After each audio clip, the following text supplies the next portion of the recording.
Praise the lord. Good morning. ప్రభువైన యేసుక్రీస్తు శుభనామంలో మీ అందరికీ వందనములు. చిన్న ప్రార్థనతో ఈరోజు దేవుని వాగ్దానాన్ని స్వతంత్రించుకుందామా? ప్రియమైన యేసయ్య, నీ ఘనమైన శ్రేష్టమైన నామాన్ని బట్టి మీకు వందనాలు చెల్లిస్తున్నాను ప్రభువా. ఉదయకాల సమయంలో తండ్రి మరొక దినాన్ని మా జీవితాల్లో ఇచ్చారు ప్రభువా. మీకు స్తోత్రాలయ్యా. ఈరోజు నాతో మాతో మా అందరితో మాట్లాడండి ప్రభువా. మమ్మల్ని దర్శించండి. మా హృదయాన్ని ప్రభువా నీ దృష్టికి అంగీకార యోగ్యముగా ఉంచుకోవడానికి నడుచుకోవడానికి కృపనివ్వమని యేసు నామములో ప్రార్థిస్తున్నాము తండ్రి. ఆమేన్. ఈరోజు దేవుని వాగ్దానము కీర్తనల గ్రంథము 25వ అధ్యాయము 18వ వచనం. నా బాధను నా వేదనను కనుగొనుము, నా పాపములన్నిటినీ క్షమింపుము. Psalms chapter 25 verse 18. Look upon mine affliction and my pain and forgive all my sins.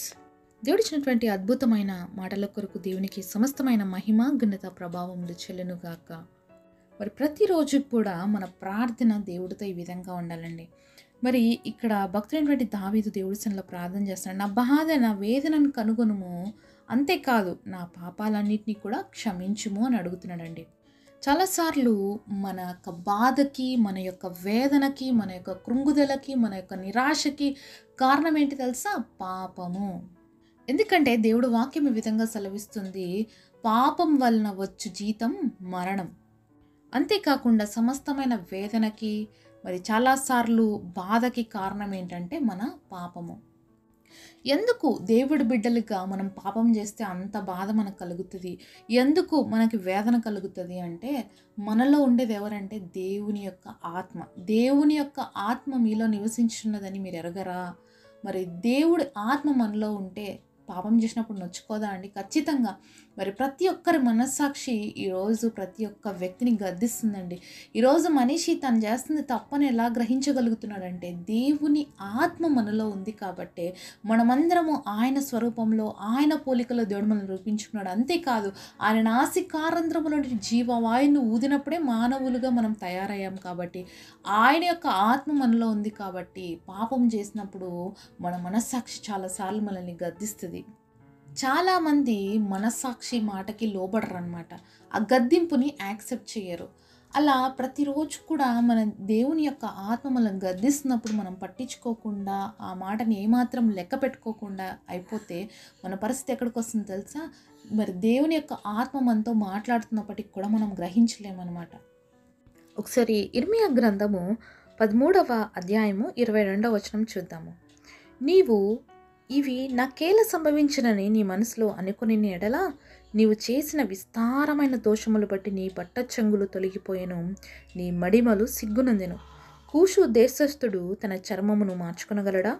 చిరుతుపులి తన మచ్చలను మార్చుకొనగలదా? మార్చుకొనగలిగినడలా కీడు చేయుటకు అలవాటు పడిన మీరు మేలు చెయ్య వల్లపడను.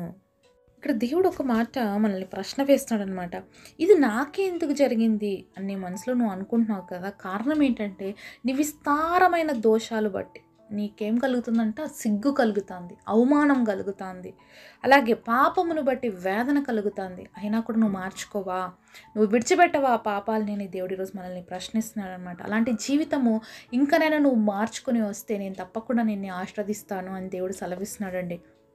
మనం ఎన్నిసార్లు హెచ్చరించినా, ఎన్నిసార్లు దేవుడు మనల్ని సరిచేయాలని అనుకున్నప్పటికీ కూడా మనం దేవుడి మాటకి లోబడకపోతే దేవుడు ఏం చెప్తున్నారు తెలుసా?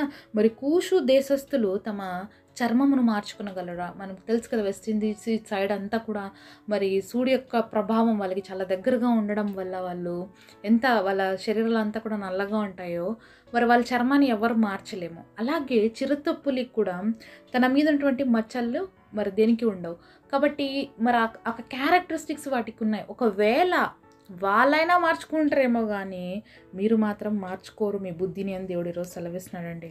అంటే దేవుడికి మన పాపపు స్థితి అనేది అంత వెక్కసముగా, అంత వెగుటుగా, అంత బాధ కలిగించేదిగా ఉంది. మరి వాళ్ళ చర్మాన్ని వాళ్ళు మార్చుకోలేరు. అలాగే పులి కూడా తన మీద ఉన్నటువంటి ఆ మచ్చలు తొలగించుకోలేదు. ఒకవేళ అవి జరిగినప్పటికీ కూడా ఈ మనుషులు మాత్రం మారనే మారరు అని చెప్పేసి దేవుడు అంటున్నాడు. ఒకవేళ ఈరోజు మన స్థితి ఆ విధంగా ఉన్నట్లయితే మన దేవుడి సన్నిధిలో ఒప్పుకుందామండి. మన దేవుడు క్షమించడానికి శక్తివంతుడు.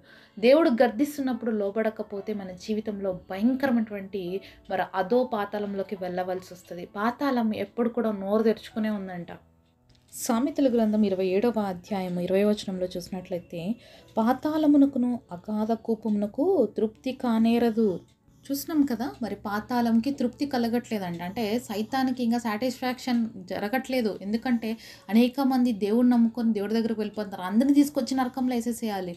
అప్పుడు ఆ నరకంలో కాలిపోతూ కేకలు వేస్తుంటే దేవుడు ఆ బాధ, ఆ యొక్క అరుపులు కేకలు విని దేవుడు బాధపడాలి అని చెప్పి సాతాను ఎప్పుడు కోరుకుంటుందండి. అందుకనే దేవుడు భూమి మీద మనకి చాలాసార్లు అవకాశం ఇస్తాడు. ఎంతగా తిరస్కరించిన సువార్తని ఇంకా వినిపింపజేస్తూనే ఉంటాడు. ఎంతగా దేవుని అవమానపరిచిన, దేవుడిని ఎన్నిసార్లు త్రోసిపుచ్చినప్పటికీ కూడా భూమి మీద మాత్రమే అవకాశం ఉంది. కాబట్టి దేవుడు ఇకనైనా నా మాట వినండి వినండి అని దేవుడు హెచ్చరిస్తూనే ఉంటాడండి. కానీ చాలామంది ఈరోజు సువార్తను నిర్లక్ష్య పెడుతున్నారు. అలాగే పాపము నుంచి పారిపోకుండా పాపములోనే నిలిచి ఉంటున్నారు. సాతానికి దాసులైపోతున్నారు. మన జీవితం ఎప్పుడైతే సాతానికి దాసత్వం వహిస్తుందోనండి, మన జీవితంలో ఎక్కడ కూడా నెమ్మది అనేది ఉండదు. ఎందుకంటే సాతాను ప్రతి మనిషికి ఆశ చూపిస్తాడు, పాపం చేయిస్తాడు. పాపం వల్ల ఎవరికి తృప్తి లేదండి. ఎవరికి కూడా పాపం వల్ల మనశ్శాంతి లేదు. ఎందుకంటే ఆల్రెడీ మనం చెప్పుకున్నాం, దేవుడు ఆత్మ మనలో ఉంది అని. కాబట్టి పాపం వల్ల ఏ మానవుడు సాటిస్ఫాక్షన్ అవ్వడు. కానీ పాపము అనేది రోజు రోజు చేస్తున్నప్పుడు అలవాటు పడిపోవడం వల్ల, మనస్సాక్షి అనేది గద్దించకపోవడం వల్ల మనుషులు ఏమైపోతున్నారంటే బలహీనమైపోయి కంప్లీట్గా సాతానికి దాసోహం వహిస్తూ ఉన్నారు. అంతేకాకుండా ఆ పాపం వల్ల వచ్చేటువంటి ఆ భయంకరమైన వేదనని, బాధని భరించుకోలేక ఈరోజు చాలామంది ఆత్మహత్యలు చేసుకుంటున్నారండి. ఎందుకు అంటే సాతాను వాళ్ళని ప్రేరేపిస్తున్నాడు. సాతాను చేసే పని ఎప్పుడు ఇదే అనమాట. మనుషుల్ని పాపం చేయిస్తాడు. దేవుడి దగ్గరికి వెళ్ళకుండా మనుషుల్ని ఏం చేస్తున్నాడు తెలుసా? మరణించడానికి ప్రేరేపిస్తున్నాడు. ఒక మనిషి తనంతకు తానుగా మరణిస్తే, ఆత్మహత్యలు చేసుకుంటే ఎక్కడికి వెళ్తారు తెలుసా? నిత్య నరకాగ్నికి. సాతానికి కావాల్సింది కూడా ఎక్కడికి పోవాలని? నిత్య నరకాగ్నిలోనికి. పాతాళం కూడా ఎదురు చూస్తుండేది దానికోసమే. కాబట్టి వీటన్నిటి నుంచి మనల్ని దేవుడు తప్పించి మనం నిత్య రాజ్యానికి వారసులు అవ్వాలని దేవుడు ఆశపడుతున్నాడు. అయితే పాప జీవితాన్ని ఒప్పుకోవడానికి భూమి మీదనే అవకాశం ఉందండి. ఒక్కసారి నరకంలో పడిన తర్వాత అలాంటి అవకాశం అనేది లేదు. కాబట్టి ఇంతమందిని దేవుడు వాడుకుంటూ ఇన్నిసార్లు మనల్ని హెచ్చరిస్తున్నాడంటే కారణం ఏంటంటే మనం ఆ భయంకరమైనటువంటి స్థలంలోకి, ఆ వేదనకరమైనటువంటి స్థలంలోకి వెళ్ళకూడదనే. భూమి మీద ఉన్నటువంటి సౌఖ్యాలు అనుభవించడానికో, భూమి మీద డబ్బు సంపాదించుకోవడానికో, భూమి మీద ఇంకా ఏవేవో సంపాదించుకొని నేను గొప్పోడైపోవాలని మనం ప్రయాసపడుతున్నామేమో. కానీ మరణించిన తర్వాత ఇవేవి మన వెంట రావు అన్న విషయాన్ని ఎప్పుడు కూడా మనం గుర్తుపెట్టుకోవాలి. మరణించిన తర్వాత నేను ఎక్కడికి వెళ్తాను, ఇది ప్రతిరోజు మన జీవితంలో మనం వేసుకోవాల్సిన ప్రశ్న. మరణం అనేది ఎవరికి చెప్పి రాదండి. ప్రతి ఒక్కరికి ఏ సమయంలో ఎప్పుడు వస్తుందో ఎవరికి తెలియదు. అలాంటి భయంకరమైన దినాల్లో కూడా మనం ఉన్నాం. కాబట్టి ఈరోజు నేను మరణించిన, ఈ క్షణమున నేను మరణిస్తే నేను కళ్ళు ఎక్కడ తెరుస్తాను అన్న ఒక ప్రశ్నతో ప్రతిరోజు మనల్ని మనం సరిచేసుకుంటూ మన జీవితాన్ని దేవుడికి అప్పగించుకోవాలి. అంతేకాకుండా పాపం ఏదైతే మనల్ని ఏలుబడి చేస్తుందో దేవుడి దగ్గరికి వచ్చి మనం మోకరించి ప్రార్థన చేసి, అయ్యా నన్ను క్షమించు అంటే, యేసు ప్రభు క్షమించలేనటువంటి పాపం ఏది కూడా లేదు. యేసు ప్రభు క్షమించినటువంటి పాపి ఎవరు కూడా లేరండి. ఈరోజు నీ పాపములు బట్టి నీకు దుఃఖం కలుగుతుందేమో, వేదన కలుగుతుందేమో, నువ్వు చాలా అల్లాడిపోతున్నావేమో ఈ పాపాన్ని బట్టి, లేకపోతే దోషాలను బట్టి. అయితే దేవుడు నిన్ను పిలుస్తున్నాడు, నువ్వు రా, యేసయ్య నిన్ను క్షమిస్తాడు, ఒక నూతన వ్యక్తిగా చేస్తాడండి. యేసు ప్రభు దగ్గరికి వచ్చిన వాళ్ళ ప్రతి జీవితం మారుతుందండి ఖచ్చితంగా. ఎందుకంటే యేసు ప్రభు మరి కేవలం ఒక మతానికి, కులానికి చెందిన దేవుడు కానే కాదు. ఆయన హృదయాన్ని మార్చే దేవుడు. ఈరోజు మానవులకి ఇది అవసరమై ఉందండి. మానవుల హృదయం అంతా కూడా చెడుతో నింపబడి ఉంది. మానవుడు పరిశుద్ధంగా మారాలి, ప్రపంచం ఒక మంచిగా నడవాలి అంటే ఖచ్చితంగా యేసుప్రభుని నమ్ముకుంటే ఖచ్చితంగా మన జీవితాలు బాగుపడతాయి, మన బ్రతుకులు మార్చబడతాయి, మన హృదయ స్థితి మార్చబడుతుంది. వరస్తావా యేసయ్య దగ్గరికి? నువ్వు ఇంకా ఇచ్చిన అవకాశాన్ని నిర్లక్ష్య పెట్టుకుంటూ పోతే ఏ సమయంలో ఏం జరుగుతుందో తెలియదు. కాబట్టి జాగ్రత్తగా మనం దేవుడి సన్నిధిలో ఉండాలి. దేవుడిచ్చినటువంటి అవకాశాన్ని మనం వాడుకోవాలి. దేవుడిచ్చినటువంటి గొప్ప అవకాశాన్ని మనం వినియోగించుకుందాం. దేవుడు మనతో మాట్లాడుతున్నాడు, దేవుడు నాతోనే మాట్లాడుతున్నాడు అనిపిస్తున్నట్లయితే దయచేసి ఈ సమయంలో మిమ్మల్ని మీరు దేవుడికి అప్పగించుకోండి. ఏ తప్పులైతే చేశారో దేవుడి సన్నిధిలో ఒప్పుకొని విడిచిపెట్టండి. తప్పకుండా ఆ పరిస్థితి నుంచి విడిపించి సంతోష సమాధానములతో ఆనందంతో మీ హృదయాలను దేవుడు నింపుతాడు. అట్టి కృప దేవుడు మనందరికీ దయచేయును గాక. పరిశుద్ధుడైన తండ్రి, మీకు స్తోత్రాలు ప్రభువా. మాతో మాట్లాడిన ప్రతి మాట కొరకే మీకు వందనాలయ్యా.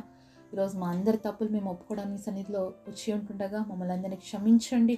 ఎవరైతే పాప జీవితాన్ని విడిచిపెట్టి కొత్త జీవితాన్ని జీవించాలని ఆశపడుతున్నారో ప్రభు, వాటి వారందరికీ నీ కృపను అనుగ్రహించి నూతనమైన స్వభావం, నూతనమైన జీవితాన్ని ఇచ్చి నడిపించమని, మార్చుకునమని యేసు నామములో ప్రార్థిస్తున్నాం తండ్రి. ఆమేన్.